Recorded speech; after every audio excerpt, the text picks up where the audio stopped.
Pas di batas vegetasi tadi, dia tuh dengar ada orang yang minta tolong, kayak tolong gitu, tolong saya gitu. Dan ternyata bang, motor itu ngerescue orang yang minta tolong yang di Cemoro Tunggal itu bang. Ternyata yang minta tolong itu, dari tadi yang saya dengar sama teman-teman saya itu, ternyata itu benar orang. Untungnya ya kamu sadar dan sampai di base camp tuh sebelum jam 12 dia bilang. Kalau lebih dari jam 12 kamu kemungkinan gak bakal selamat.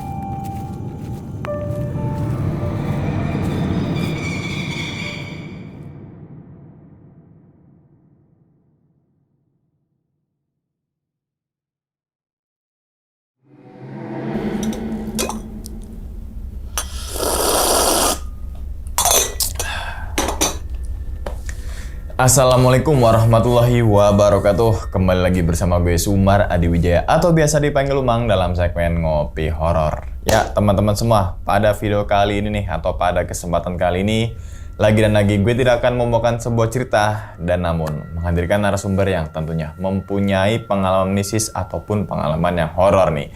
Nah di samping gue nih udah ada Bang Rio. Waduh Bang. Siap. Sehat Bang? Alhamdulillah. Sehat. Alhamdulillah. Salam untuk teman-teman dan juga keluarga di rumah nih, Bang Rio nih. Nah, sebelum Bang Rio menceritakan nih pengalamannya ke teman-teman semua, kami ngucapin terima kasih banyak nih, Bang Rio. Karena udah meluangkan waktunya datang ke sini jauh-jauh dari Bekasi gitu kan nih. Yang semoga aja nih teman-teman semua di balik pengalamannya Bang Rio nanti teman-teman semua nih bisa diambil pelajarannya dan juga bisa diambil sisi baiknya gitu Bang ya. Semoga. Nah, ngomongin masalah pengalaman nih Bang. Katanya Bang Rio punya pengalaman saat naik Gunung Semeru. Betul. Betul Bang ya? Betul. Dan di pendakian tersebut ada rombongan pendaki lain yang hilang dan lagi proses evakuasi. Betul. Kalau boleh tahu Bang, tahun berapa itu Bang? Itu tahun 2019. Oke, sebelum Semeru yang sekarang erupsi. Betul. Gitu kan nih. Kalau sekarang Semeru banyak ladang. Nah, ladang wisatanya. Nggak bisa ke Semeru, bisa ke Bromo. Iya, betul. Kan, ke museum ini. Malang itu kan indah. Indah, gitu kan. indah. Malang, Probolinggo gitu kan dan lain sebagainya. Ketawa Bang Rio. Oke Bang, mungkin tahan dulu kali Bang ya. Cerita nih Bang, ini teman-teman Ngopi Horor nih udah pada penasaran gitu kan. Dan tanpa berlama-lama lagi kita langsung masuk aja ke dalam ceritanya. Ngopi Horor segera dimulai.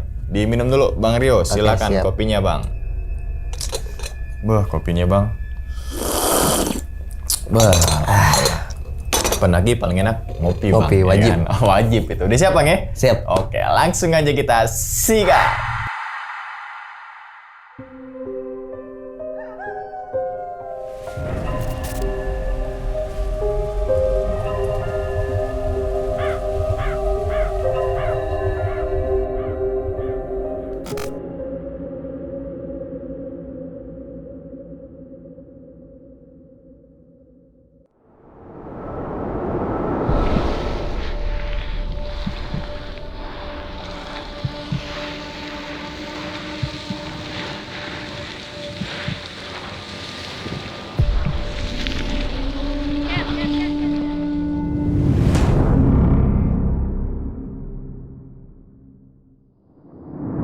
Oke, jadi pada tahun 2019 pada bulan Maret kalau nggak salah itu saya mau mendaki Gunung Semeru lah, ya kan. Akhirnya saya cek-cek tuh ternyata Semeru belum dibuka pada saat itu. Dan alhamdulillah pada bulan Juli itu ada postingan di TNBTS terkait pembukaan jalur Gunung Semeru. Yang akhirnya saya cross check lah nih, ini benar atau enggak nih. Oh ternyata benar, dan akhirnya saya komentar tuh di postingan Instagram itu. Saya komentar kira-kira ada nggak nih barengan dari Bekasi gitu. Dan alhamdulillahnya ada, tapi dari Bogor. Itu teman-teman dari Bakekok Adventure yang mengajak saya. Iya. Bakekok. Iya, Bakekok gitu. Salah satu namanya Bang Anton lah yang ngajak saya itu. Ayo mau nggak mendaki Gunung Semeru bareng kita? Kita rombongan 18 orang kalau nggak salah gitu. Ya kan? Oh, saya dari Bekasi tapi iya nggak apa-apa, aman semuanya. Udah tinggal berangkat aja gitu. Tiket dan segala macam udah aman si Maksi. Karena waktu itu saya nggak tahu nih kalau ternyata Gunung Semeru tuh dia tuh pendaftaran online, nggak bisa di tempat gitu. Oke, akhirnya udah diurus lah semua untuk 18 orang. Singkat cerita, H-1 pendakian tuh saya ketemu tuh sama mereka buat diskusi gimana pendakian Semeru ini dan segala macam, apa aja yang perlu dibawa. Dan ternyata sama mereka tuh saya nggak bawa apa-apa, lebih ke perlengkapan pribadi aja, perlengkapan tim semua mereka udah siap, udah ready. Nah akhirnya kita berangkatlah tuh besoknya ke stasiun Pasar Senen. Kita kumpul di Pasar Senen karena kereta berangkat di jam 3 kalau nggak salah, jam 15.15 ya, Matarmaja. Matarmaja. Jam segitu saya berangkat. Kebetulan saya dapet tiket tuh beda dari rombongan yang lain karena memang saya rombongan terakhir lah yang ikut dalam tim itulah. Jadi saya rombongan terakhir, beda gerbong, jauh banget itu. Ya saya sendiri lah sampai tiba di stasiun Malang Kota. Stasiun Malang Kota itu kisaran besok paginya tuh jam 7. 15 jam di kereta. Itu juga kalau nggak ngaret tuh. Iya. Jam 9 pagi. Karena kan kereta bisnis duluan kan yang didahulin. Iya. Akhirnya jam 7 tuh kita keluar stasiun, kita makan-makan. Ada dari perlengkapan tim yang kurang apa, semua di checklist dan segala macem. Sampai kita tuh beli logistik juga di sana. Logistik, makan, perut udah kenyang sambil nunggu. Kita tuh bingung itu, jeep ini dijemput atau kita harus ke base camp jeep gitu. Akhirnya ternyata setelah di calling sebelah pihak sananya, akhirnya dijemput. Kita di stasiun Malang Kota, kita dijemput. Dan tibanya di sana kita ya preparing dan segala macam, pembagian logistik ini perlunya apa semua, mandi dan segala macam. Akhirnya kita berangkat langsung di jam 3 sore.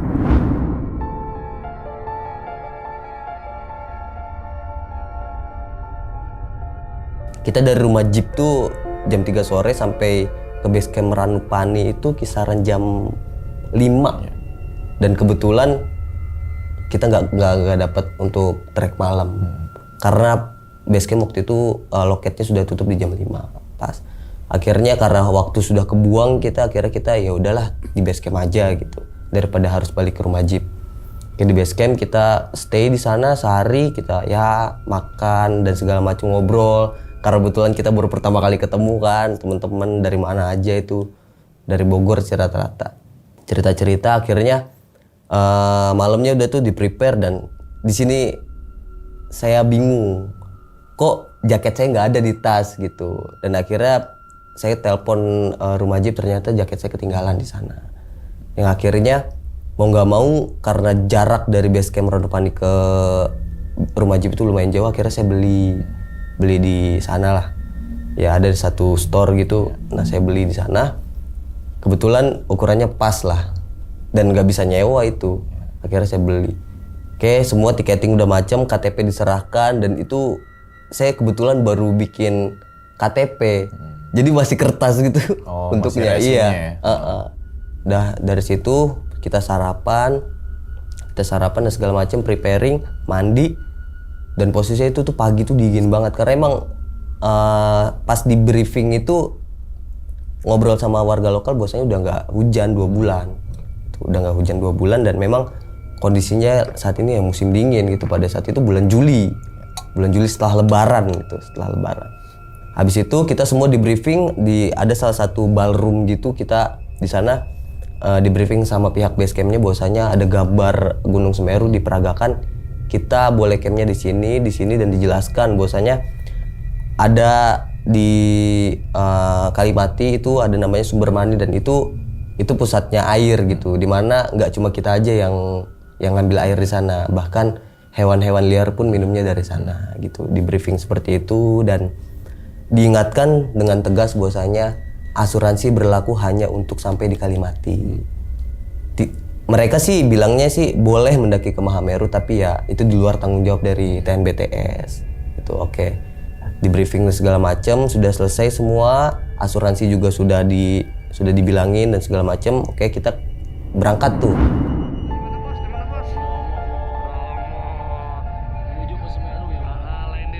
berangkat mulai foto-foto di Tugu Selamat Datang Gunung Semeru. Di jalur pertama kita udah mulai naik tuh, karena sinyal udah mulai hilang. Kita kabarin lah semua orang, kabarin semua kayak saya izin mendaki gitu dan segala macam orang rumah.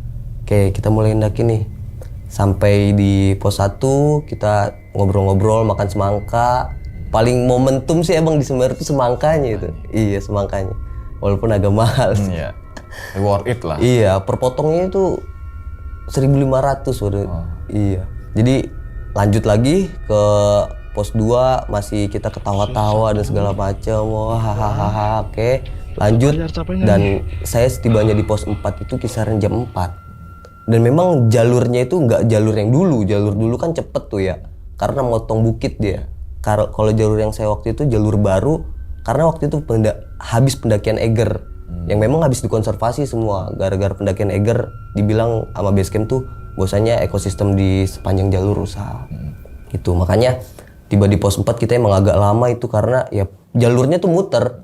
Padahal emang jalur Semeru tuh sebenarnya gak melulu nanjak, tapi enak gitu, santai, cuman lama aja jalannya gitu. Oke, akhirnya sampai di pos 4 kita itu di jam 4, jam 3, jam 4-an sore tuh akhirnya ya udahlah kita istirahat dulu, kita sholat dan segala macem kan.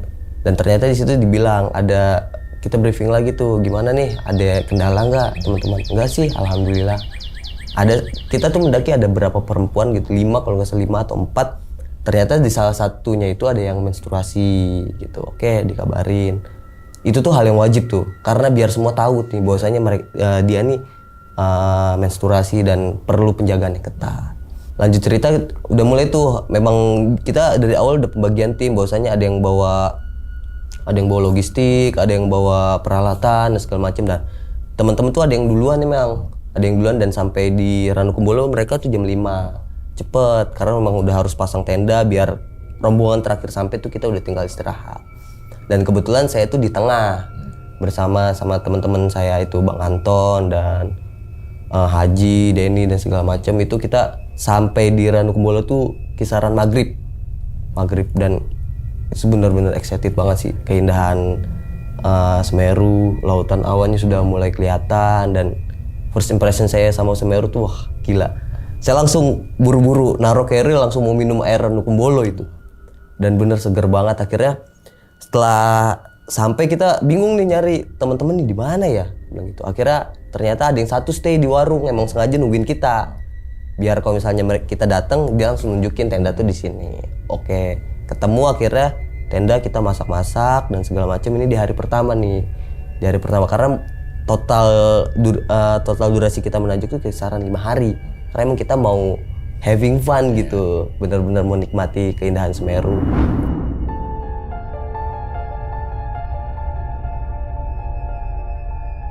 Singkat cerita, makan-makan dan segala macam, cerita-cerita. Karena udah pada capek semua, jam 7 tuh kita udah mulai istirahat semua. Jam 7 istirahat, dan ada beberapa sih yang masih ngopi, ngerokok, ngobrol dan segala macam. Tapi saya ya tidur duluan karena emang capek banget. Dibangunin tuh kita udah mulai rame tuh di Ranukumbolo kisaran jam 4. Jam 4 tuh udah mulai rame, teman-teman udah pada ya pendaki gitu lah. Kira kita ngopi di depan sambil nunggu sunrise, dan memang ada celah bukit begini. Sini Ranukumbolo itu bagus banget. Jadi matahari itu muncul dari tengah bener. Wah, ayo foto-foto yuk. Kita foto-foto dari mulai ke kiri, ke kanan, muter, nih foto-foto di sana. Kebetulan pada saat itu memang kondisi jalur tuh berdebu banget, dan saya tuh nggak pakai masker, tapi saya pakai buff. Itu buff untuk nutupin hidung gitu, supaya nggak kemasukan debu. Dan memang itu posisinya radang. Pas habis malam kedua tuh kok tenggorokan udah mulai nggak enak nih. Ternyata ya emang efek debu tadi di perjalanan itu, debunya parah banget. Akhirnya mulai radang, ingus sudah mulai keluar. Ya kan, kita foto-foto dan segala macem. Akhirnya udah selesai tuh, oke, yuk kita balik lagi, yuk kita preparing, mandi. Yang mau mandi, kebetulan ada kamar mandi di Ranukumbolo. Abis preparing tuh kita makan, kita balik lagi ke Ranukumbolo untuk ambil air. Dan saya ada sempet tuh ngebuang ludah sama ingus, karena memang buat cuci muka di sana. Kayak akhirnya kita udah preparing semua segala macam. Kebetulan saya megang kamera, Bang. megang kamera. Dan saya sih di situ niatnya emang kayak di di Tanjakan Cinta nih nggak mau nengok ke belakang lah, kita ikutin kultur setempat gitu ya, biar dapet jodoh dan segala macam. Nah, singkat cerita kita jalan nih, rombongan jalan, udah semua di jalan, preparing, yang bawa tenda duluan, yang bawa logistik duluan, saya yang rombongan nyantai. Kebetulan saya bawa kamera, saya setengah perjalanan di Tanjakan Cinta, itu dipanggil, yo fotoin dong ya, mau nggak mau saya nengok kan ya gak jadi nih, gak dapet jodoh dah. Ya kan, yaudah singkat cerita saya fotoin teman-teman, kebetulan juga saya minta foto dan segala macem. Sampai di Ororombo kita masih foto-foto karena memang cantik banget, kebetulan lavendernya lagi cantik-cantiknya itu lagi mekar semua karena musim panas. Akhirnya sampai di Cemoro Kandang. Di Cemoro Kandang kita ngopi lagi karena emang santai banget, kita tuh perjalanan nggak ada yang buru-buru lah, pokoknya santai ya, pokoknya nikmatin aja. Makan semangka lagi, terus ngopi, ngobrol-ngobrol, kenalan lagi karena memang belum kenal banget. Ya kan, akhirnya setelah dari sana ayo jalan lagi sampai di apa itu nama posnya, kalau nggak salah pos 5 atau 7 gitu, yang kita foto tuh belakangnya Mahameru. Kita foto belakang Mahameru. Di situ saya nyobain tuh makanan khas itu, namanya sambal petis tuh, kita pakai gorengan sambal petis, wah enak banget saya bilang. Akhirnya saya di situ udah mulai aduh radang lagi nih kayaknya nih, tenggorokan udah mulai parah, debu, napas udah mulai sesek. Padahal ke Kalimati tuh udah dikit lagi gitu. Dan ya udah kita paksain aja lah, ntar istirahat di Kalimati. Oke, kita jalan lagi lanjut, sampai di Kalimati foto-foto lagi, dan di situ Kalimati tuh posisinya lagi sunset, bagus banget. Itu tempat paling berkesan saya sih pas ngelihat, wah gila Mahameru lagi cerah-cerahnya, kayak dalam hati ini nanti saya harus di sana gitu.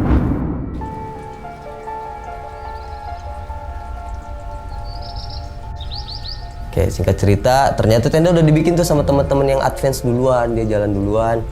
Akhirnya sampai kita udah siap, tapi di situ ada yang kurang. Ternyata air belum diambil. Karena teman-teman preparing tenda lumayan lama, sampai maghrib lah kita ya. Di jam 6-an itu saya disuruh ambil air tuh sama teman-teman. Ayo, yuk minta tolong dong ambil air di Sumber Mani. Kebetulan saya nggak tahu nih tempatnya Sumber Mani itu di mana. Makanya ada temen yang udah kesana juga, udah sering lah dia ke Semeru, memang porter dia, yang akhir ayo gue tahu jalannya, semoga aja nggak kemalaman gitu. Oke, dengan posisi yang saya tuh nyampe situ tuh udah tiduran, udah napas udah ngap-ngapan, saya kuat-kuatin lah yuk demi tim supaya bisa cuci-cuci, supaya bisa masak-masak, makan. Kira saya bawa water bag gitu yang 20 liter untuk ngambil air. Sampai ke jalan tuh udah mulai dari Kalimati melipir ke kiri, jalan lagi di pinggiran tebing, udah mulai maghrib. Duh, saya gak bawa headlamp, saya bilang. Yang bawa headlamp cuma ada 2 orang dari 3 orang yang kesana gitu. Kira jalan sampai tuh ke Sumber Mani, ternyata airnya dikit banget. Airnya dikit, dan memang itu ada beberapa pendaki yang lagi ambil juga, jadi kita nungguan. Di Sumber Mani itu kan ada kayak tempat penampungan airnya, dan itu kosong, cuman ada keran yang ngocor gitu. Akhirnya saya tungguin tuh, saya isi di botol, water bag, kisaran setengah jam atau 1 jam lah. Itu baru kita balik lagi. Dan memang kondisinya itu benar-benar mencekam banget bang. Mencekam banget karena emang posisinya udah maghrib, saya belum sholat kan. Duh, gimana nih, lanjut gak? Lanjut. Orang cuma ngambil air, kita udah yang udah ditungguin juga sama yang di atas. Oke. Jadi yang di depan tuh ada Kenji, saya sama ada satu lagi namanya Bang Ican, kan. Saya di tengah tuh kebetulan. Saya jalan sambil nunduk di depan karena saya nggak pegang headlamp, yang pegang headlamp depan sama belakang. Jadi saya fokus jalan, saya bilang, aduh pelan-pelan dong, maghrib nih, saya bilang. Itu posisinya kayak suara geraman tuh banyak banget bang, di posisi di atas tebing gitu udah banyak banget. Wah ini apa ya? Yang saya takutin tuh waktu itu bukan makhluk-makhluk halus, bukan, tapi lebih bahaya dari itu binatang buas. Karena emang dijelasin di basecamp bahwasanya ini habitatnya Panthera padus atau yang biasa dikenal sebagai macan kumbang. gitu. Itu yang saya takutin, wah ini kalau diterkam dari belakang gimana ini. Nah, kayak akhirnya ada satu momen waterbag saya ternyata bocor. Ya saya taruh ternyata pas saya lagi benerin itu ada yang bisik, Bang. Dia bilang jangan berhenti di sini gitu. Saya dengernya itu. Makanya saya bilang, waduh, yaudah yuk lanjut aja jalan. Gak apa-apa ntar ini kita benerin sambil jalan lah. Ya udah saya sambil jalan tuh posisi maghrib, senter juga ternyata udah mulai redup-redup karena posisi dari sumber mandi ke tempat saya camp itu ya setengah jam lah lumayan.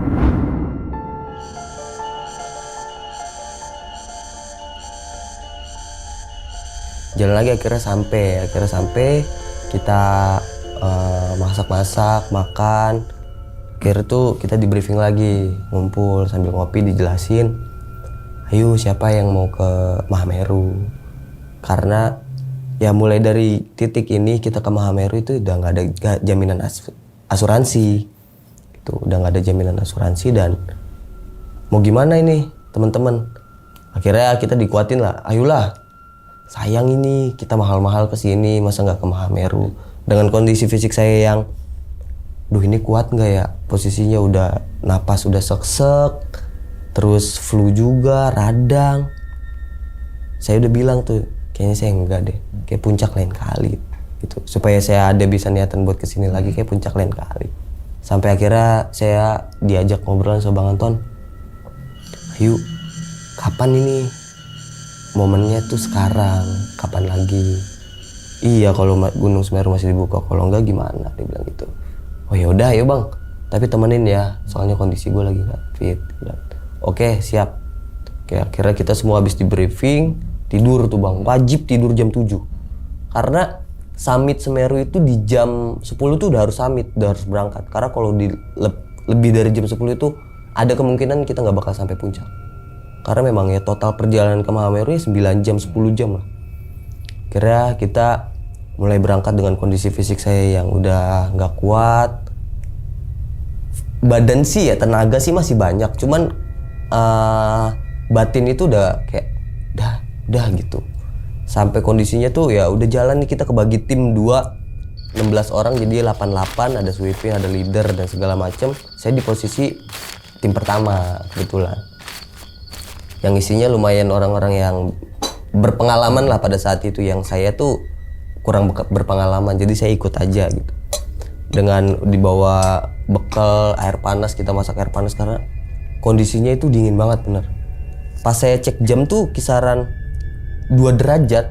Makanya saya ke Mahameru tuh pakai baju tuh lapis 3 sama jaket, celana lapis 3 sama jaket, kupluk 2. Benar-benar sedingin itu. Sampai akhirnya kita tiba di apa itu namanya ya? Arcopodo kalau nggak salah. Di Arcopodo, di situ mulai kok hawanya begini ya, kayak ya dingin tapi kayak mencekam gimana gitu.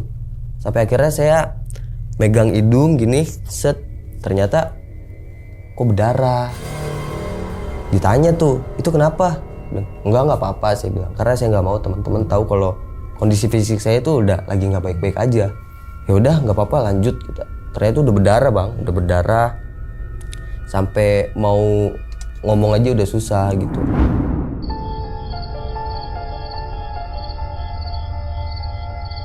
Udah kita lanjut jalan. So ternyata di belakang rombongan kedua, karena kita bawa HT ya Bang ya, kita bawa HT, tunggu gitu. Ini ada yang perempuan yang lagi mens itu, Gita namanya, dia tuh muntah-muntah Bang. Ntar dulu Gita muntah-muntah gitu. Wah kenapa nih kita muntah-muntah? Ya udah, tunggu aja dulu di situ, tunggu aja. Gak dikasih tahu Bang kenapa dia muntah-muntah Bang.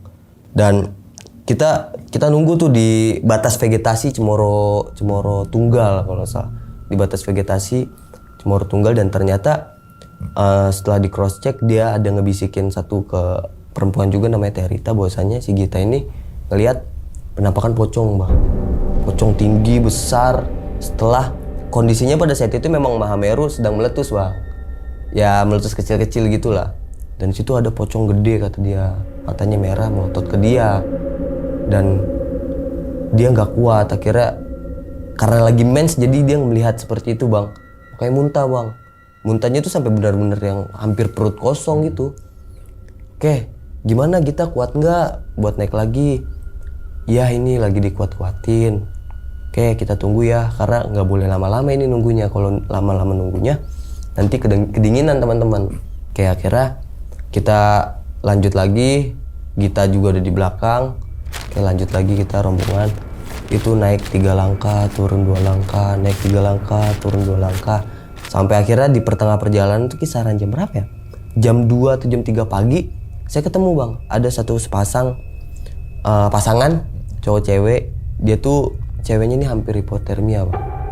Hampir hipotermia dan dia tuh udah gak kuat. Saya bilang, jangan diem kak. Kalau diem nanti malah bakal kedinginan lagi. Mending lanjut naik atau mending turun, saya bilang. Enggak, ini udah pertama kali saya mau sampai ke Mahameru. Oke, yaudah, ini ada oksigen saya, terus ada coki-coki sama beberapa permen. Semoga bisa kuatin kakak lah sampai ke puncak. Oksigen saya dipakai tuh ke dia saat itu saya tutup lagi, saya masukin lagi ke tas, saya kasih air panas, saya jalan lagi. Di situ posisi saya memang ya kondisi fisiknya udah nggak kuat banget, tapi belum ada kejadian apa-apa di diri saya belum melihat apa-apa dan belum ngerasain apa-apa juga sampai akhirnya kita sampai ke puncak di jam 7. Saya ngebayangin bahwasanya jalan dari jam 10 ke jam 7 berapa jam ini? Total 9 jam lah naik doang itu. Akhirnya kita foto-foto, nangis bareng, dan saya nggak expectnya tuh ternyata orang yang saya tolong itu sampai bang. Dari sekian banyak kayak orang yang pas di Cemoro di Cemoro Tunggal saya lihat center begitu banyaknya, itu yang sampai di sana tuh cuma 21 orang lebih, kurang lebih lah segitu. Dan alhamdulillah rombongan saya tuh semua sampai ke puncak. Alhamdulillah tanpa ada drama kendala apa gitu. Tanpa ada luka-luka dan segala macam, cuman fisik aja memang digembor habis-habisan tuh fisik. Kita foto-foto dan momentumnya itu pas banget Semeru lagi meletus bang pas saya foto. Ada di Instagram saya Semeru lagi meletus itu. Kita foto. Udah singkat cerita, kebetulan kita harus turun hari ini untuk ke Ranukumbolo camp lagi. Jadi ayo buru-buru karena jam 9 juga batas kita sampai di atas tuh ya, batasnya itu sampai jam 9 aja bang. Di Mahameru tuh nggak boleh lebih dari jam 9. Karena kalau lebih dari jam 9 itu angin tuh berputar balik ke kita. Jadi racun yang dikeluarin sama Gunung Semeru itu nggak boleh kena kita kan.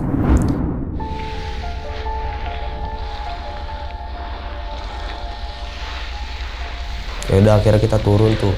Saya tuh turun cuman sejam bang. Karena pasir ya loncat-loncat lari. Ya nggak boleh ditiru juga sih ya, tapi itu seru banget sih emang turun dari Semeru. Lari, merosot, sampai akhirnya di batas vegetasi di Cemoro Tunggal saya bingung nih bang. Karena emang teman-teman lagi di belakang. Saya duluan emang lari saking excitednya. Ini gimana ya? Ada 2 jalur memang bang. Kalau teman-teman yang udah ke Semeru pasti tahu di Cemoro Tunggal itu di batas vegetasi itu ada 2 jalur. Yang ternyata kalau di briefing itu jalur kanan ini nggak boleh diambil sama sekali karena itu mengarah ke batas ke blank 78 apa 76 ya, blank 75. Ya blank 75 lah itu akhirnya karena saya bingung, saya nunggu lah di situ, nunggu teman saya. Ini arah mana nih? Itu yang ada pohonnya, dibilang itu. Oh oke. Saya ambil yang arah pohonnya, ternyata bener. Saya lari lagi dan akhirnya saya istirahat di Arcopodo bang. Saya istirahat, tidur, alhamdulillah sampai ketiduran saya tuh. Saya ketiduran dan akhirnya dibangunin tuh bang sama teman saya. Yuk bangun yuk, udah lama lu tidur tadi. Oke. Nah ternyata teman saya cerita tuh bang, pas di batas vegetasi tadi dia tuh dengar ada orang yang minta tolong, kayak tolong gitu, tolong saya gitu. Terus saya nyaut bang, iya tadi saya juga dengar, tadi gue juga dengar ada yang minta tolong, cuman karena skeptis gue bilang, ya akhirnya gue diem aja lah daripada gue kenapa-napa. Ternyata lu juga dengar, iya dengar juga. Dan gak lama kita ngomongin itu bener bang, suaranya tuh kenceng lagi, teriak dia, tolong saya gitu. Aduh, denger lagi nggak? Iya dengar. Gimana nih? Bilang, udahlah, kayaknya bukan orang gitu. Ya udah, akhirnya kita berdiri. Momen kita foto dulu yuk, bertiga tuh bang. Kita foto kaki bang, foto kaki, cekrek. Oke, udah. Saya nggak lihat tuh bang awalnya, saya nggak lihat. Dan ternyata foto kaki itu totalnya tuh ada 7 bang. Ada 7. Seharusnya kan kalau logikanya ya, kalau yang foto kakinya 3 orang, kan kakinya ada 6. Apa yang 1 orang kaki 3? Gak tahu ya. Saya cross check juga, teman saya nggak ada yang kakinya 3 gitu. Serem juga. Iya kan? 3 ya? Iya. Makanya, wah ini siapa? Bilang.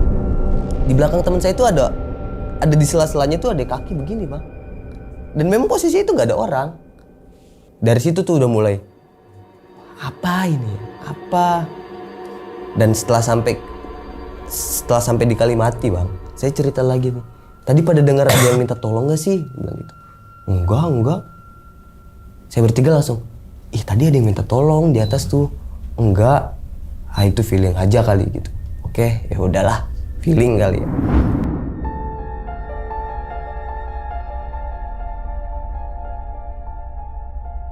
Akhirnya saya juga jelasin tuh, bang, ini bang ada foto. Kita kan foto bertiga ya, tapi kok ada kaki 1 lagi, dia bilang. Itu belum seberapa, dia bilang itu. Nih lihat foto gua. Saya ditunjukin bang foto bang.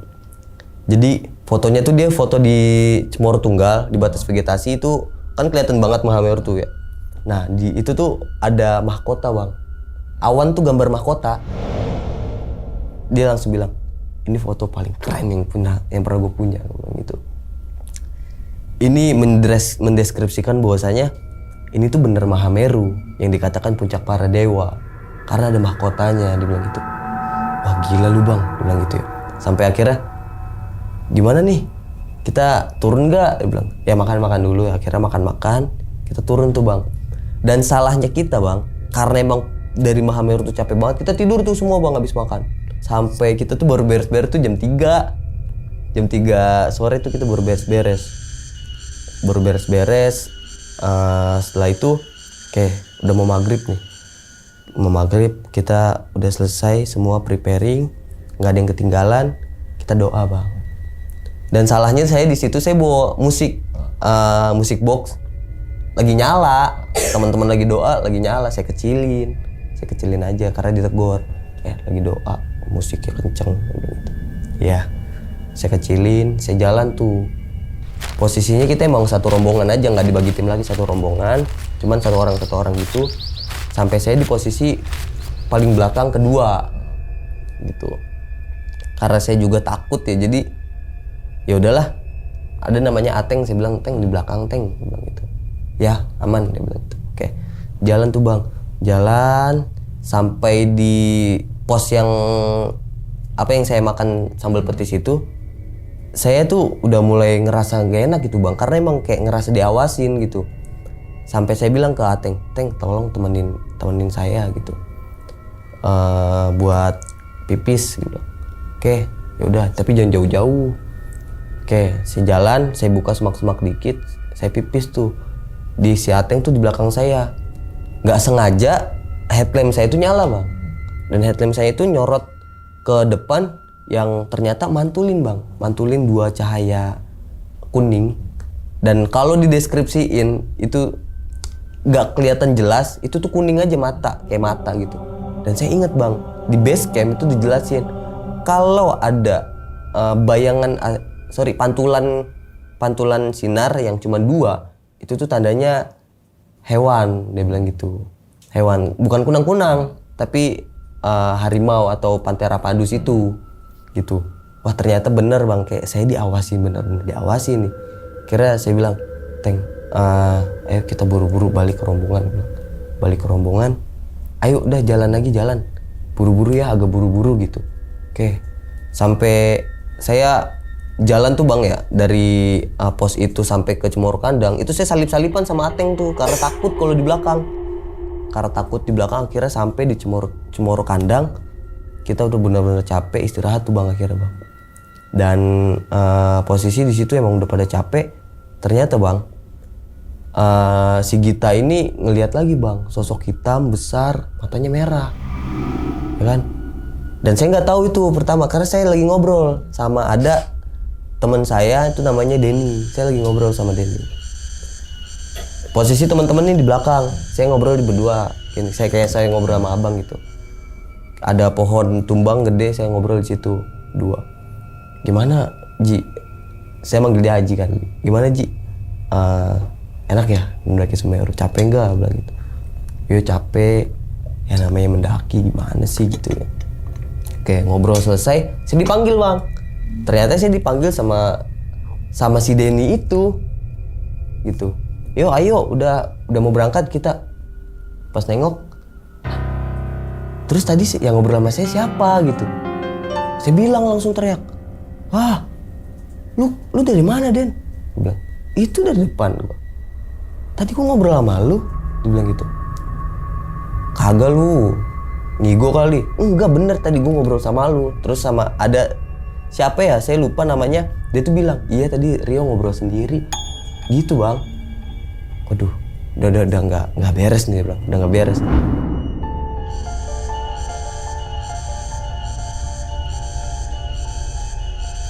Saya lanjut tuh dari Cemoro Kandang, Ororombo lewat sampai ke ini lagi Ranukumbolo. Akhirnya stay itu di sana. Saya stay di sana lagi 1 hari dan posisi emang itu yang si Gita lihat, bayangan besar terus hitam, matanya merah, ada taringnya, itu saya ngeliat juga bang. Cuma saya nggak bilang ke teman-teman. Akhirnya kita saking capeknya tuh bang, saya tuh nyampe di Ranukumbolo, terus saya tidur langsung, nggak makan dulu, nggak minum. Saya tidur tuh posisinya pakai sepatu. Saya tidur posisinya pakai sepatu sampai pagi tuh. Sampai pagi saya dibangunin itu, kalau tidur tuh di tenda jangan pakai sepatu, bilang gitu. Oh iya maaf bang, saya diomelin. Akhirnya kita makan lagi, baru cerita semalam bang, bahwasanya itu siapa ya yang saya ajak ngobrol. Perasaan itu Haji Denny deh. Enggak, lu ngobrol sendiri yo. Itu posisinya emang badan udah gak enak banget bang. Sampai dibilang, lu ngigo kali. Iya kayaknya ngigo. Sampai si Gita nangis lagi bang. Dia, udah yuk pulang, turun. Udah gak enak ini badan. Udah gak enak, udah gak beres. Oke, sampai akhirnya kita posisi udah sore juga. Akhirnya turunlah dari Ranukumbolo. Turun dari Ranukumbolo. Itu kebetulan saya di posisi yang terakhir nih sama Bang Anton. Karena udah sore juga, akhirnya teman-teman ada yang duluan nih bang. Bang Chandra tuh duluan karena dia harus ngambil KTP supaya kita nggak nunggu lagi besoknya gitu. Dia duluan lah. Saya akhirnya di belakang. Saya lama banget, udah nggak kuat saya ini, lama banget. Karena Bang Anton tuh ada keterbatasan fisik. Jadi ya memang kita harus benar-benar nungguin dia.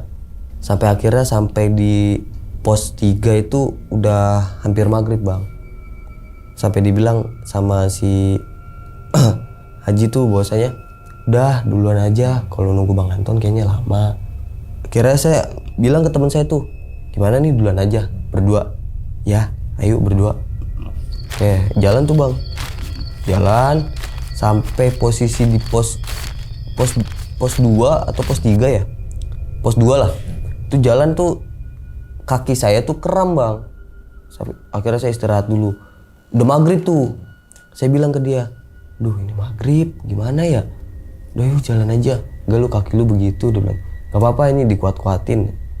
Gak lama akhirnya sampai di pos 2 bang. Sampai di pos 2 saya akhirnya ketemu tuh sama Teh Rita, sama Sopwan, sama Kang Haji Denny yang saya ajak ngobrol tadi. Ternyata bukan kan. Kita ngerunding tuh, gimana nih lanjut nih pos 1, dia bilang gitu. Ya yuk lanjut pos 1. Tapi yang bawa headlamp siapa aja? Yang bawa headlamp tuh ada 2 doang headlampnya. Dari total berapa? Teh Rita, Sopwan, Haji, saya sama si siapa namanya lupa saya. sama dia nih, satu yang nemenin saya tadi, ya kan, berlima. Posisinya Sopwan di depan, yang di depan tuh Haji Denny, terus belakangnya Teh Rita, terus saya, terus si Haji, sama si satu lagi nih teman saya. Nah lanjut tuh bang, center tuh headlamp tuh dibagi-bagi tuh, headlamp dibagi-bagi supaya kesinar semua lah. Jalan pelan, gak lama ada motor bang. Saya kaget ya, lah kok ada motor naik tuh, kok kenceng banget bang, kenceng berdua. Yaudah kasih jalan. Sehabis motor lewat tuh bang, saya tuh ngerasa ada bayangan hitam gede bang di belakang motor itu, tiba-tiba langsung lari kayak nusuk mata saya bang, dan akhirnya bengep bang, gede banget lah, gede sampai mata saya sebelah kiri tuh nggak bisa melek. Akhirnya aduh saya gitu, kenapa nggak apa-apa, karena kalau saya bilang situ takutnya yang lain juga jadi khawatir gitu, parno juga jadinya. Saya bilang akhirnya ya nggak apa-apa, lanjut tuh jalan. Saya cuma disiram air doang di situ bang supaya bisa ngelihat lagi. Dan ternyata kok makin lama makin gede ini, sampai akhirnya saya nggak bisa ngelihat, benar cuma satu mata doang nih bisa ngelihatnya, sebelah kanan. Ternyata itu motor tuh bukan tanpa alasan tuh bang, ternyata memang ada yang ini direscue. Dan ternyata bang, motor itu ngerescue orang yang minta tolong yang di Cemor Tunggal itu bang. Ternyata yang minta tolong itu, dari tadi yang saya dengar sama teman-teman saya itu, ternyata itu benar orang. Sampai saya dalam hati, duh nyesel, cuman gak bisa apa-apa. Kalau saya tolong takutnya saya yang ditolong gitu. Sampai akhirnya ya udahlah gitu. Akhirnya balik lagi ke cerita tadi, saya udah pegangan semua nih sampai di pos 1. Itu ada warung bang. Saya pikir itu ada yang jaga bang. Makanya saya bilang ke teman-teman, ayo berhenti dulu minum. Sampai jangan di sini kalau mau minum gitu. Jangan di sini. Udah jangan. Sampai nadanya tuh udah kayak mau nangis bang. Ya udah lanjut. Sampai Sopwan tuh megang pundak saya tuh kenceng banget bang.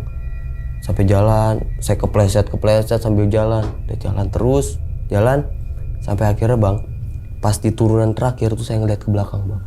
Bahwasanya ada bayangan hitam gedenya tuh hampir sebukit. Jadi bukit ini dia tuh bayangan bener-bener lebihin bukit gitu. Bayangannya hitam, matanya merah. Saya situ langsung nangis bang, sujud syukur bang, udah sampai bawah tuh bang. Dengan posisi mata saya masih bengep sebelah. Sampai akhirnya saya ditanya, itu mata lu kenapa? Kok tiba-tiba begitu? Kalau ranting kayaknya nggak mungkin gitu. Iya ranting ini. Oke, ya udah.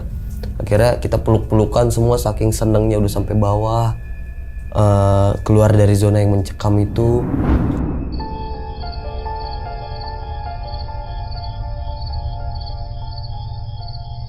Terus akhirnya saya lanjut lagi tuh nungguin Bang Anton di Tugu Selamat Datang. Saya khawatir banget sama Bang Anton tuh. Sampai teman-teman bilang, udah yuk gantian nunggu kita ke atas aja dulu ke base camp dulu. Oke. Udah kita ke base camp, preparing, saya mandi dan segala macam. Ternyata Bang Chandra tuh udah ambil KTP dan dia udah ngopi di bawah bang, sama ada salah satu warga lokal lah di warkop. Nah dia naik ke atas tuh bang, saya dipanggil, ayo ikut gua gitu. Kemana bang? Udah ikut aja. Saya diajak tuh ke warkop bang, dan ternyata saya diketemuin sama mbah-mbah, dan ternyata kalau nggak salah dia tuh juru kunci di situ. Ternyata Bang Chandra ini udah cerita terkait kejadian saya. Karena sebelumnya sampai di base camp tuh saya cerita, mata saya bengep gitu. Kenapa? Saya masih gak jujur di situ. Sampai akhirnya si mbah ini bilang, pakai bahasa Jawa. Untungnya saya ngerti Jawa. Dia bilang gini, apa yang udah kamu perbuat? Itu sampai kamu begini. Saya diingat-ingat lagi tuh. Wah, saya ngelakuin apa? Perasaan saya nggak ngelakuin apa-apa. Apa jangan-jangan saya makan sesajen? Karena kan banyak tuh di sepanjang jalan sesajen, karena emang setelah dari pendakian saya tuh mau ada acara suku Tengger, nggak tahu ngapain tuh. Perasaan saya nggak ngapa-ngapain mbah, gitu. Ayo coba diingat-ingat lagi kamu ngapain? Kencing sembarangan kah atau gimana? Oh enggak mbah kayaknya. Apa jangan-jangan pas saya buang ingus ya, ke Ranukumbolo ya. Hah, itu. Kenapa kamu seperti itu? Kan sudah dibilangin bahwasanya air Ranukumbolo itu air suci. Dewi apa ya namanya? Saya lupa. Dia tuh marah sama saya bang. Sampai dia ngutus itu yang bayangan hitam itu buat neror saya bang. Karena saking gak sukanya airnya itu dicemari karena ingo saya. Gitu. Kamu sudah minta maaf belum? Tuh, belum bah. Karena saya nggak tahu, saya bilang itu. Oke. Itu posisi mata saya udah bengap dan cenut-cenut lah. Akhirnya saya dikasih satu air bang, gelas gitu ya, gelas beling, dikasih air dan dia nyobek satu kertas gitu dimasukin ke airnya. Dia bilang ini diminum, tapi jangan dihabisin, nanti diolesin ke mata. Oke, saya minum bang. Baru sampai mulut aja saya langsung muntah bang. Saya langsung muntah. Dibilang, dah coba oles, dioles nggak lama tuh, pokoknya kempes bang, lama-lama kempes sendiri, kempes. Dan bener saya bisa ngeliat lagi. Di situ saya heran bang, kok bisa ya?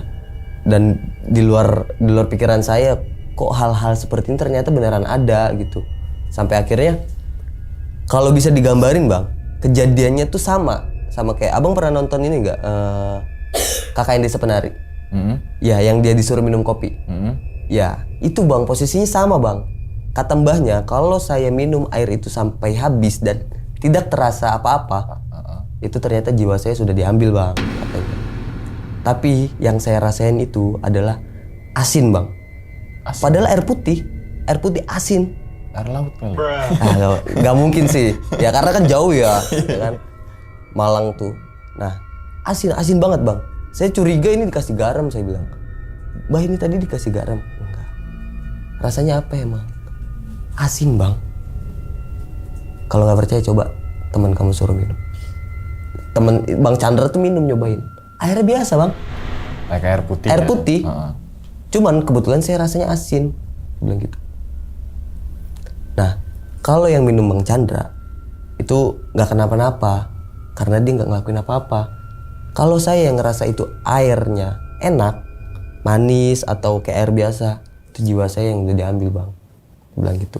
Untungnya ya kamu sadar dan sampai di base camp tuh sebelum jam 12, dia bilang. Kalau lebih dari jam 12 kamu kemungkinan gak bakal selamat. Jam 12. Jam 12 malam? Malam. Iya. Ganti hari lah. Ganti hari, oke. Ganti hari. Kalau sudah ganti hari kamu kemungkinan gak bakal selamat. Dibilang gitu. Aduh, saya bilang. Tapi ini bang, posisinya mbah, saya nih sudah boleh pulang atau mbak enggak atau belum mbak? Dan apa kira-kira yang bisa saya lakukan buat minta maaf lah kalau saya ngelakuin itu di Semeru. Ya kamu ngelakuin ini, sholat, saya disuruh sholat 2 rakaat sama baca, saya nggak boleh nyebutin sih ayatnya apa bang. Saya suruh baca surat-surat ini. Gitu. Oke, saya lakuin itu. Setelah itu bener bang, setelah air yang bekas tadi itu saya olesin ke mata, iya saya sampai nggak ngerasa apa-apa itu, bener-bener bisa ngelihat lagi.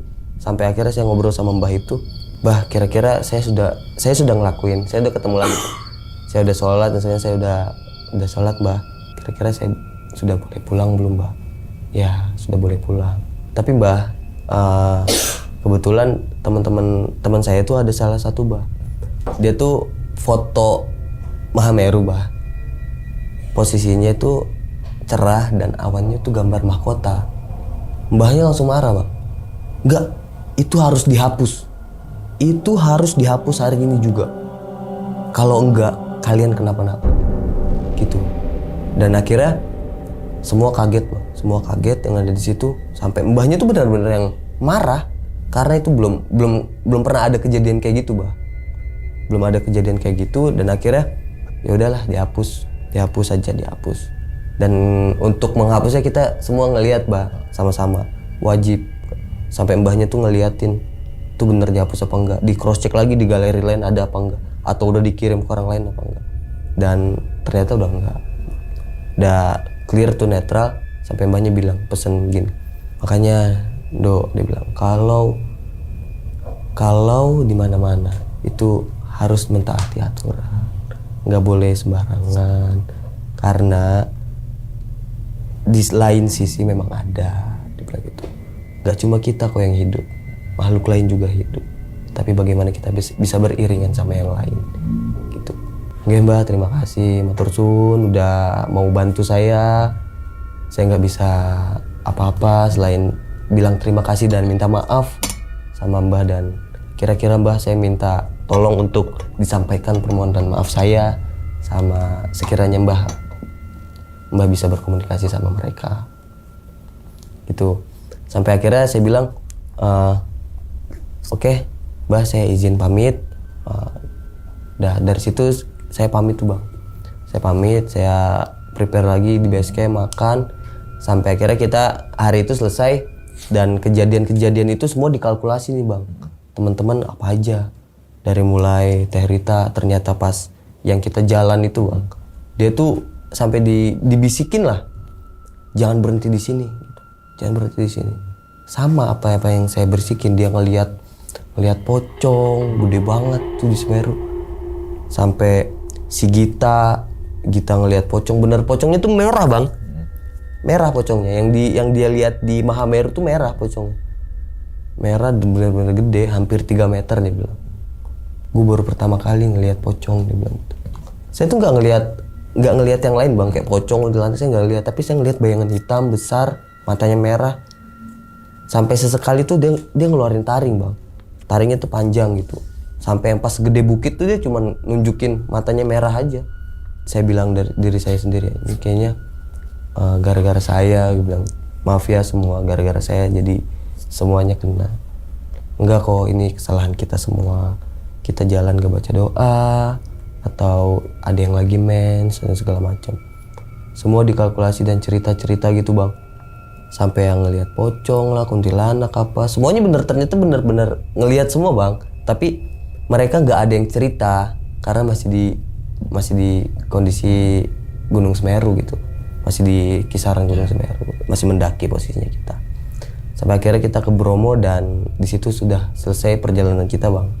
Kita balik lagi ke rumah masing-masing dengan kondisi yang selamat alhamdulillah. Dan nggak ada yang kekurangan. Nggak ada. Oke, dimin dulu Bang Rio, silakan kopinya.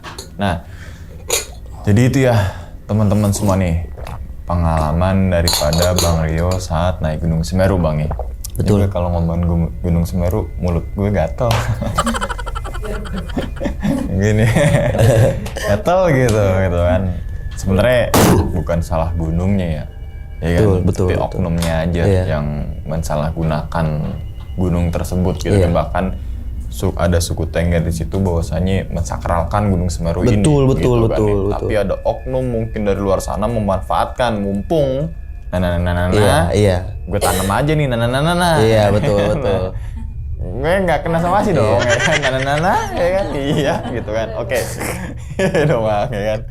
Ya pada dasarnya adalah gue sih berharap semoga Gunung Semeru cepat dibuka kembali. Seperti sebelum erupsi, yang dimana para pendaki banyak banget ke situ. Ketika ada para pendaki, roda perekonomian wisata akan tergerak juga gitu kan ya. Ekonomi warga lokal juga. Warga kayak supir angkot, pemilik jeep, warung-warung yang di atas, toko-toko makan di base camp itu, terus kemudian toko-toko oleh-oleh dan sebagainya gitu kan, akan tergerak semua gitu kan ya. Ya kita doakan aja teman-teman semua, semoga Semeru segera selesai semua akar masalah polemiknya gitu kan. Betul. Amin. Dan nanti berharap pendaki juga mungkin kebijakannya jangan memberatkan pendaki gitu ya. Betul. Seperti kayak dulu aja deh gitu kan, sebelum erupsi ini gitu. Oke. Nah, ngomongin Semeru nih Bang ya. Gue sih sangat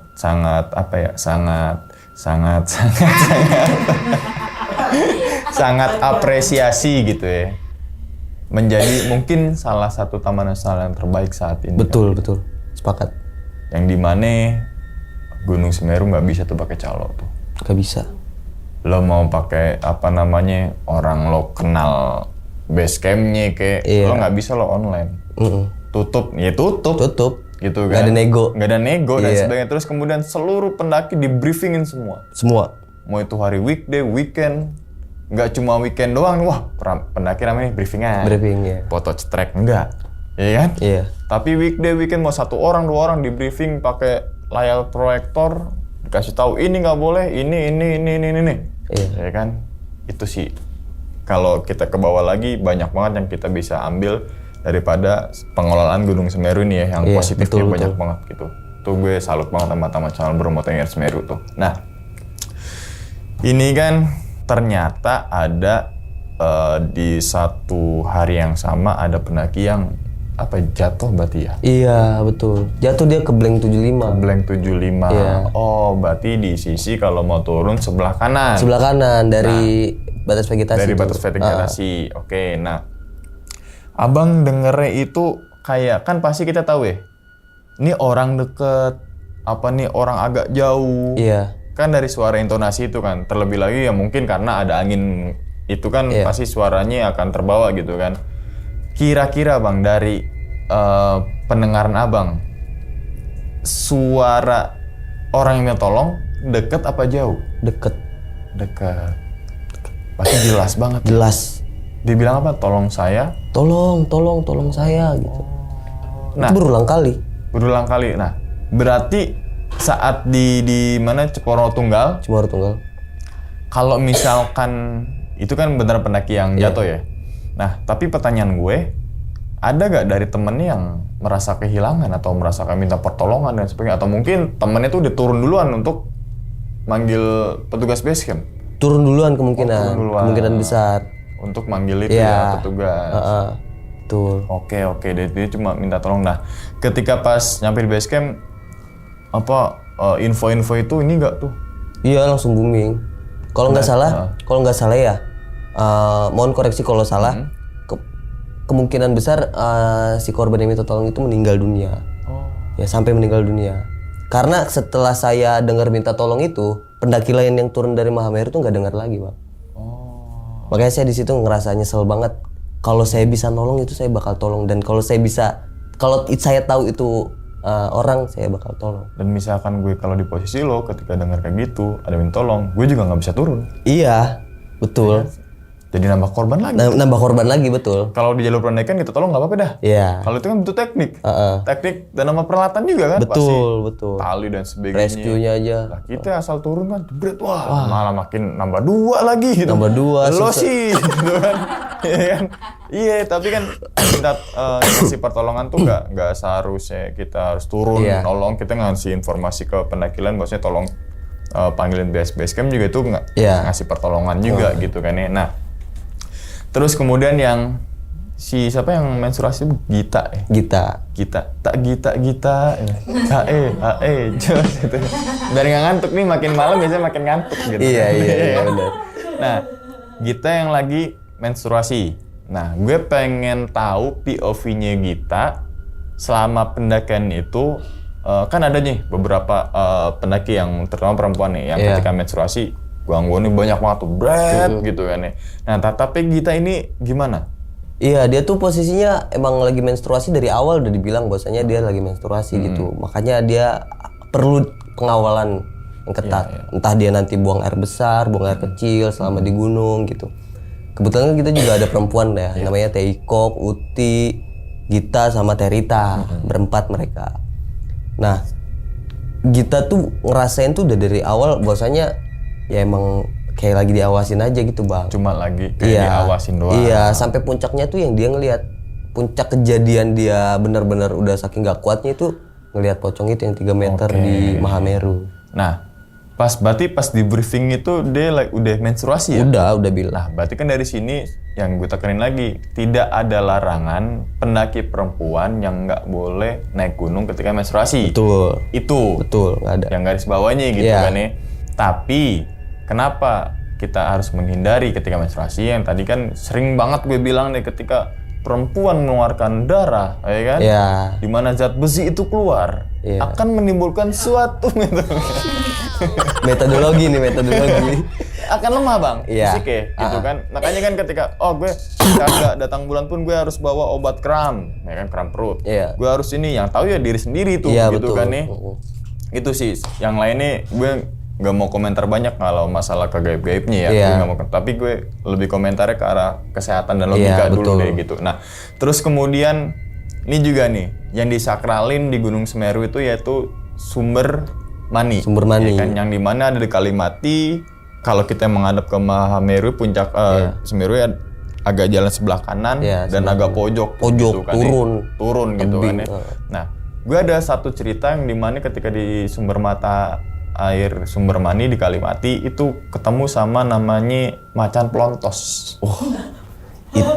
Gila itu bang. Macan plontos bang, pas malam-malam. Gimana tuh bang? Pas gue ngambil kan tuh, gitu kan. Apa tuh anjir? Iya kan? Iya. Iya dong. Iya. Soalnya kan di situ kan katanya. Iya. Air di sumber mani itu bukan kita doang konsumsi, terutama hewan-hewan kayak macan dan sebagainya gitu kan. Ada suara ya kan. Apa bre? Nggak tahu cuk. Ya kan. Ya udahlah kita cabut aja. Pas nih, set. Apa tuh? Macan belakang abang. Lagi Apa tuh, Bang? berak bang. Wah, gue bilang ya kan. Ngehe gue udah digdugder gitu. Gue cuma berdua malam-malam ya kan.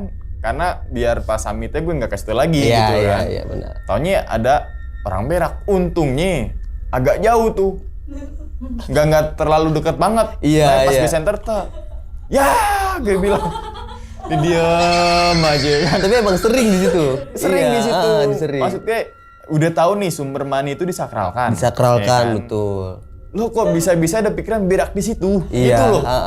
Karena dekat air bang. Iya sih, tapi kan gitu juga gitu kan. Kan bisa lo di mana gali tanah sambil lihat ke Semerunya kan asik tuh. Itu bang. Ya kan gue berak di situ tuh. Sama bang. Asik sap. Gue berlima tuh beretan saat. Gue kalau ngobrol kan. Iya, selalu pakai sarung tuh. Giniin sarung. Muka silip kelihatan nggak apa-apa ya. Yang penting muka jangan kelihatan gitu. Beneran bodo amat pakai sarung kayak gue tutupin. Wih, besok kita sono. Wah asik tuh, asik berak di gunung tuh punya sensasi masing-masing gitu. Berak terindah gue di Kalimati. Kalimati ya? Iya, sunset lagi. Sunset sama yang berak di Raung tuh asik juga tuh gitu ya. Di pos 7 Camp Rasta. Waduh. Nah, maksud gue adalah ketika ada suatu tempat disakralkan, ya kan, otomatis akan terjaga tuh. Contohnya tadi kayak kan di masyarakat Indonesia ini ketika ada satu kata yang disakralkan, dia langsung nggak mau tuh. Misalkan contohnya burung cendrawasih sakralkan, burung ini sakralkan gitu kan. Kalau tidak disakralkan dia akan punah. Betul. Genre orang Indonesia tuh ketika dia lebih takut ke arah kayak gitu tuh. Iya. Dengan kata sakral tuh pasti tuh. Iya kan? Iya. Contohnya lagi kalau kita berpikir pakai logika, ketika di Gunung Semeru di Ranukumbolo ada beberapa pohon di pinggir danau Ranukumbolo yang dimana dililitin kain putih. Kain putih. Kalau masalah ke yang lainnya, gue nggak mau komentar banyak. Tapi kalau logikanya ketika ada satu pohon yang dililitin kain putih, nih kan batasnya nggak boleh tuh. Iya. Ngecamp di dekat area pohon itu. Iya betul. Kan? Ya juga sih bener. Bahwasanya ya lo kalau ngecamp agak jauh ke sono karena suatu waktu nih air danau Ranukumbolo kadang mungkin pasang, kadang mungkin surut. Iya. Yang ada lo kok tenda kebanjiran. Betul. Ya kan kalau masakalnya gue juga sepakat juga ketika di beberapa danau Ranukumbolo pohon yang sepanjang danau itu tuh pinggirnya yang dekat sama airnya tuh dikain putihin semua. Pendaki kan takut kan? Iya betul. Tapi setiap pohon yang dililitin kain putih hitam itu bang, itu pasti di bawahnya ada sajen. Ya. Pasti ada sajen. Ya, berarti kan ketika disakralkan kayak gitu, otomatis pendaki nggak ada yang di situ. Nggak ada yang di situ. Logikanya kalau misalnya logikanya, ya lo jangan deket sama air. Iya gitu, betul. Kan? Oke ya. Terus kemudian juga kan buang ingus, ya kan? Buang ingus. Sebenarnya sih kalau buang ingus, kalau di apa namanya, direntetin semua kejadian pendaki, kayaknya sedikit yang pendaki yang buang ingus itu. Iya. Kebanyakan pendaki yang cuci nesting di situ. Betul. Betul, parah itu. Itu lebih parah. Karena apa? Kadar minyak tuh, wah, susah. Apalagi itu, bayangin aja deh. Sumber airnya di atas, udah tercemar. Di bawahnya itu berapa ratus ribu kepala keluarga yang mengkonsumsi itu. Bekas nasi, krek. Pleng. Asumsinya dia buat makan ikan. Iya. Biar nggak mubazir. Iya kan? Betul. Itu, makanya kan ketika di briefing itu kan, berapa meter? Ya kan dari bibir nih gali di situ kan. Nah, situ cinta nasi nggak apa-apa, ya kan. Jangan di sini, jangan di air banget gitu kan. Nah, terus kemudian ternyata ketahuan nih, balik lagi ke cerita ya. Pokoknya kalau Semeru tuh gue pengen kemana-mana gitu kan, karena jadi pendaki itu harus cerdas dan bertanggung jawab. Betul. Gitu. Nah, yang pendaki yang minta tolong tuh kabarnya masih blunder lah ya. Tapi yang tadi juga Bang Rio bilang semoga gue salah nih tadi, tolong koreksi. Semoga salah. Ya semoga aja itu pendaki itu masih hidup. Kalau misalkan masih hidup, silakan komentar. Nah, di tahun 2019 pendaki yang jatuh di Blank 75. Yuk kita podcast di sini. Bulan Juli. Bulan Juli gitu kan. Maksudnya kira-kira apa penyebabnya, gimana betul. Selama di bawah itu bertahan hidupnya, proses evakuasinya kayak gimana. Semoga aja dari pendaki yang jatuh itu teman-teman semua menaik Gunung Semeru jadi lebih aware terhadap keselamatan kan gitu bisa mengedukasi lah. Betul, itu tujuannya untuk mengedukasi. Nah, terus kemudian kaki. Nah, kaki ini ya juga sih nggak make sense juga sih. Ada 3 orang, kaki pasti 6. Iya, pasti 6. Atau misalkan ada yang 1 pasti setengah, seperempat. 6 seperempat ya. Seperempat gitu. Gitu kan. Gitu. Iya. 7 kaki ya. Kalau boleh tahu Bang, yang 1 kakinya itu beda sendiri apa sama? Beda sendiri Bang, pakai sendal. Oh, pakai sendal. Pakai sendal. Misalkan itu rombongan lo nggak mungkin pakai sendal. Nggak mungkin, orang habis dari Mahameru kita aku pakai sendal. Semeru pakai sendal lo gila. Iya, orang wajib pakai gaiter kan. Iya. Ini pakai sendal. Pakai sendal. Dan posisinya kalaupun pendaki, dia pasti pakai celana panjang. Iya. Dan pakai gaiter, pakai sepatu lah. Apalagi ini Semeru lo. Iya, ini cuman kayak betis terus kaki pakai sendal. Hitam kaki. Oke. Dari ciri-ciri itu kita bisa simpulin itu bukan pendaki. Bukan. Iya kan? Ya gue percaya 100% bukan itu. Itu bukan pendaki. Bukan. Tapi sekarang pertanyaan balik, itu beneran ada orang yang samping situnya? Mungkin itu pemilik warung atau kagak? Nggak ada? Enggak. Di Arcopodo kan kosong itu. Kosong, nggak ada kosong, warung. nggak ada orang. Dan misalkan guide pun nggak mungkin. Guide Semeru pakai sendal tuh nggak mungkin. Posisinya kan di jam 10 itu Bang. Pendaki yang naik udah nggak ada. Gue penasaran. Ada fotonya nggak Bang? Nggak ada. Nggak ada. Udah itu ya disuruh hapus semua. Dihapus. Nah, ini menarik juga nih. Biasanya kan gunung itu kan diselebutnya sama topi tuh. Iya. Iya kan, awan apa King Tom ya. Awan apa ya? Topi, awan topi. Apa ya namanya ya? Iya, kalau kita dilihat dari bawah tuh kayaknya indah. Iya. Tapi kalau kita ada di situ, itu lagi badai hujan. Parah. Ya kan, lagi parah. Nah, lo sempet nanya nggak sama si mbahnya Semeru dong ya dia. Si mbah itu bahwasanya apa arti daripada mahkota di Gunung Semeru? Iya, gua pernah dijelasin sih sedikit sama mbah itu ya. Bahwasanya memang dulu Gunung Semeru itu emang dijadikan tempat bertapa. Bertapa untuk mereka yang mau mendapatkan kesucian abadi seperti dewa. Gitu. Makanya kenapa puncak Mahameru kan yang teman-teman kenal kan bahwasanya itu puncak para dewa kan. Nah, sebutannya itu dari situ. Karena dulu ada petapa. Sering digunakan bertapa untuk mencapai kepuncakan abadi. Dan juga para dewa-dewa di situ juga dulu tuh ya. Puncak para dewa, Mahameru, Semeru. Iya. Berarti itu intinya kayak gitulah. Makanya suruh hapus, mungkin karena ada terjadi apa-apa kita yang tahu lah gitu.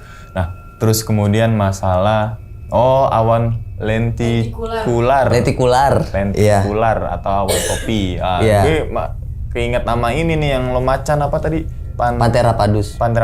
Jadi kalau di Gunung Semeru gue kalau lihat pohon pinus tuh pengen nyender. Makanya ketika gue ada lihat pohon pinus, gue punya nama Latin sendiri. Apa tuh? Belum tahu pinus. Belum. Pinusicus nyenderius. Nah, jadi ketika pinus gue pengen nyender di situ Bang. Pemain Real Madrid dong Pinusicus. Pinusicus nyenderius. Jadi kita ada pinus, kita nyender di situ. Woi. Kenapa mau ngomong? Pinusicus nyenderius. Yo bikin kopi gitu Bang. Gue baru inget lagi nih. Iya. Kalau yang naik Gunung Mama gue gitu tuh. Bukan posnya tapi ketika ada pohon pinus kita nyender di situ. Betul. Gitu kan. Oke. Nah, berarti ini poin-poin nih sebenarnya nih. Ini gongnya nih. Berarti Abang hampir diambil jiwanya. Iya, betul. Kalau kata Mbah itu ya. Pokoknya nggak boleh telat dari jam 12 saya turun. Ganti hari pokoknya. Iya, ganti hari. Nah, terus kan ada air putih tuh. Air putih kalau diminum pasti ya nggak ada rasanya. Nggak ada rasanya. Iya. Pasti minum ternyata asin. Iya. Dan air itu diusap ke mata. Ke mata. Logikanya misalkan air itu asin, pasti mata ini perih. Nah, abang rasain perih apa enggak? Enggak, Oh, kagak ya? enggak. Karena emang mata saya udah ketutup sama yang benjol gitu bang. Udah ketutup sama benjol, cuma dilap gini doang nih. Gitu, langsung sembuh. Iya, kita yang tahu tuh misteri itu. Iya, misteri. Misteri bukan horor tuh misteri itu. Iya. Wallahu alam itu bang. Iya. Terus yang momen yang paling ini juga tuh apa namanya? Yang kena tegur berarti abang sendiri. Iya. Karena buang ingus sembarangan, kuncen sampai turun tangan. Turun tangan. Wah, judul nggak ada buang ingus, gitu kan, gitu kan. Tapi apa namanya? Pesannya banyak banget loh dari pengalamannya Bang Rio ini tadi. Jangan buang apa ingus dan sebagainya. Terus apa namanya? Masalah pendakian, dan gue justru lebih suka ketika ada pendaki yang mau naik gunung terus dia komentar tuh. Ada yang mau barengan gak tanggal segini?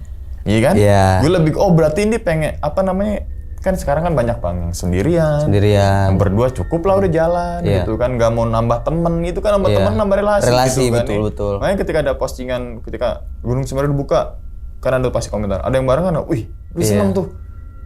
Wih gitu kan, oh ini kayak gini nih asik nih. Ketika itu kan seharusnya sendirian jadi nambah temen. Iya kan, nambah temen dan sebagainya gitu kan.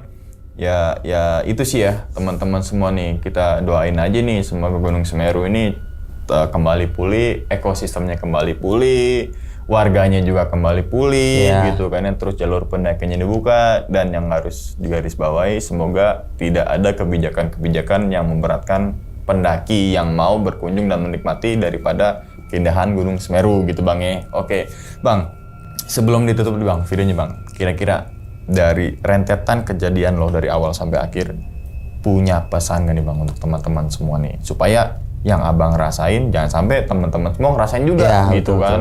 Ada. Apa tuh bang? Mungkin gak banyak ya, tapi pendaki ini, apalagi kan pendaki ini banyak yang bilang FOMO dan segala macam ya. Lagi hype lah. Ya lagi hype banget, karena emang satu, pendaki tuh harus punya pengetahuan terkait alam. Itu yang pertama. Yang kedua, alat semua harus memadai. Nggak cuma lu minjem sini sana sini, nggak begitu. Pendaki nggak begitu. Dan pendaki tuh kalau mau sekarang FOMO-nya pendaki sendiri dan segala macam, minimal harus punya pengetahuan. Bagaimana kita bisa mengkondisikan alam, seamit-amitnya kita kenapa-napa di gunung kita bisa survive. Itu sih. Karena kebetulan saya Mapala gitu. Karena kejadian itu, akhirnya saya mau tahu gimana sih kalau saya terjadi hal yang gak enak di gunung. Akhirnya saya cari tahu dan akhirnya saya join Mapala. Contohnya yang hal kecil tadi tuh Bang Rio tuh jaketnya ketinggalan, dia sampai lain beli lagi. Itu kan sebenarnya kalau kita, lo ngapain beli, gue ngapain ya, nggak usah bawa aja lah, iya kan? Tapi kan pandangannya, oh daripada gue kenapa-napa gue beli aja lah, iya kan? Untuk apa? Untuk ya udah, untuk apa namanya, lebih safe juga gitu kan. Ya wis, teman-teman semuanya, gue rasa cukup nih pada video kali ini. Kita doakan semoga Bang Rio ini sehat selalu bang ya. Amin. Panjang umur, murah rezeki gitu kan. Begitupun juga dengan teman-teman semua yang lagi nonton di rumah nih. Oke, dan ingat teman-teman semua, cerita dari Bang Rio ini bukan untuk nakut-nakutin teman-teman semua ketika mendaki Gunung Semeru ataupun ke gunung yang lainnya, tapi ambillah sisi positifnya dan buang sisi buruknya. Sekian dulu pada video kali ini, dan nantikan video-video gue berikutnya. Hal gaib itu muncul ketika sugesti kita buruk. Wassalamualaikum warahmatullahi wabarakatuh. Selamat beristirahat. Bang, thank you bang ya. Siap. Terima kasih banyak Pak. Bungkus.